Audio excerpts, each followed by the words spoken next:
Political crisis is brewing between Prime Minister Keir Starmer and King Charles, putting both the British government and the monarchy in uncharted territory. At the heart of the conflict is Ukraine policy. King Charles is pushing for a ceasefire to maintain good relations with President Trump, and rare royal intervention has sent shockwaves through Westminster, as the monarchy typically stays out of direct political disputes. With tensions escalating and public opinion shifting rapidly, many are questioning whether this clash could spiral into a full-blown constitutional crisis, while Starmer refuses to budge from his firm stance against Russia. Sir Keir Starmer, Your Majesty. Your Majesty.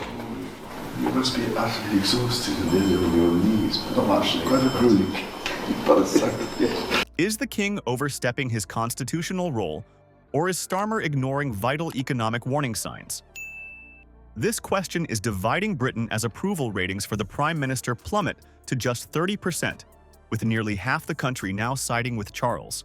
Could this unprecedented standoff threaten Starmer's already fragile grip on power? And what's driving his resistance to Trump's demand? 25% tariffs on foreign steel and aluminum imports kicked in today. The answer lies deeper than constitutional tradition. It exposes how Labour's razor-thin mandate is already crumbling under pressure.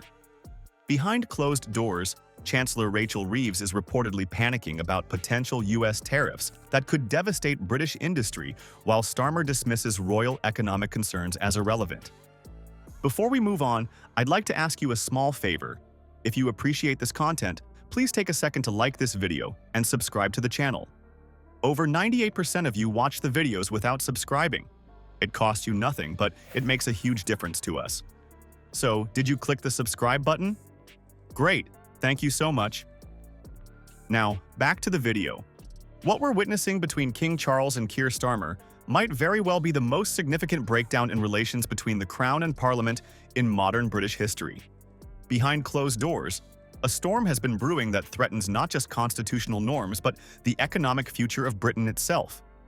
Sources close to the palace reveal that during a recent private meeting, King Charles took the extraordinary step of raising urgent concerns directly with the Prime Minister about President Trump's looming tariff threats against British industry. What started as a private disagreement behind palace doors has now spilled into public view, revealing a deep fracture at the highest levels of leadership. The Labour government is now facing its biggest crisis yet, as the growing tension between Starmer and King Charles over Ukraine policy threatens to upend British politics. The king, drawing on his decades of experience and business connections, presented Starmer with a sobering assessment of what these tariffs could mean for British manufacturers, exporters, and ultimately British workers.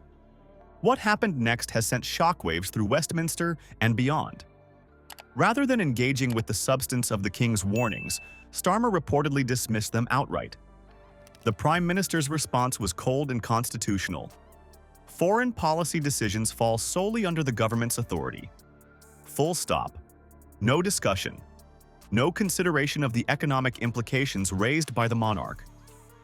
This dismissive response left King Charles visibly frustrated, according to palace insiders. The king wasn't attempting to dictate foreign policy, but rather highlighting economic realities that the government seemed determined to ignore in favor of ideological positioning. The stakes couldn't be higher. Treasury officials have compiled a devastating internal assessment that paints a grim picture of Britain's economic future should Trump's tariffs take effect. The figures are staggering.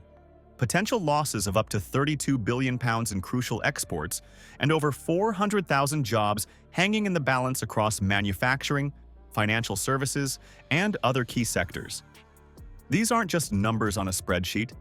They represent real communities, families, and livelihoods throughout Britain.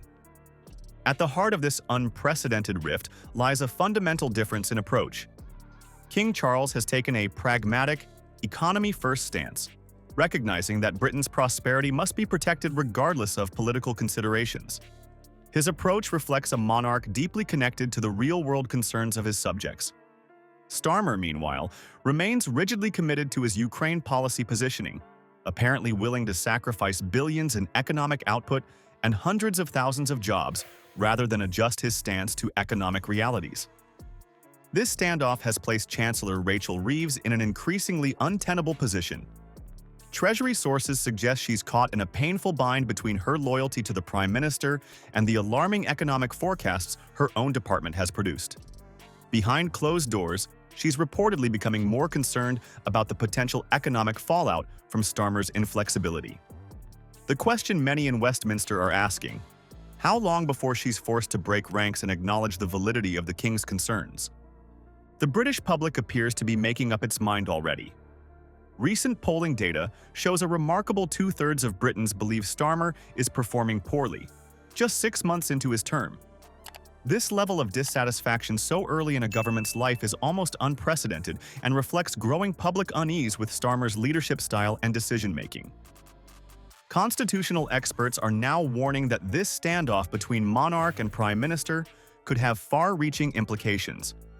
While the king must remain politically neutral, he also has a duty to warn the government of serious threats to the nation's well-being.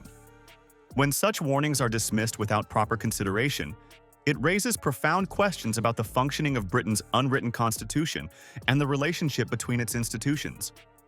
What's becoming increasingly clear is that this dispute isn't actually about Ukraine policy at all. It's about something far more fundamental: the tension between ideological posturing and economic security. King Charles, with his pragmatic focus on protecting British jobs and industry, has struck a chord with the public. Meanwhile, Starmer's apparent willingness to sacrifice economic well-being for political positioning is alienating voters across the political spectrum. This explains why public opinion is rapidly shifting toward the king in this controversy. Britons recognize that Charles isn't overstepping his constitutional role, but is instead trying to protect their livelihoods from a government that appears increasingly detached from economic reality. Behind the royal drama lies a more sinister truth about Starmer's grasp on power. The polling data is clear. 1/3 of Britons expect his downfall within a year, with 2/3 already disillusioned by his leadership mere months into his premiership. This isn't merely about constitutional etiquette, it's about a government rapidly losing its mandate. What makes this confrontation with King Charles particularly dangerous is its historical context. Previous economic disputes between monarchy and government have indeed triggered significant political fallout. Analysts aren't merely speculating when they warn about serious constitutional consequences, they're drawing on precedent.